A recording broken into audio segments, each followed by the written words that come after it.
They translate the word jihad as holy war. And unfortunately, many of the so-called Muslim scholars, inverted commas, even they translate jihad as holy war. Holy war, if you translate into Arabic, is harbun muqaddasa. If you read the Quran, nowhere in the Quran is the word harbun muqaddasa mentioned. And there is no hadith of Muhammad sallallahu alaihi wasallam where the word harbun muqaddasa is mentioned. This word holy war was first coined to describe the crusades done by the Christians.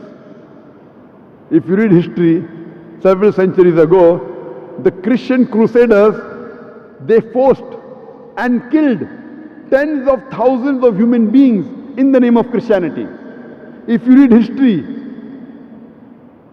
the maximum number of human beings killed in the name of any religion, it is Christianity. And this they called it as the holy war. And today, they use it for the Arabic word jihad. Fundamentalist was first coined to describe the Christians. Today it is used for the Muslims.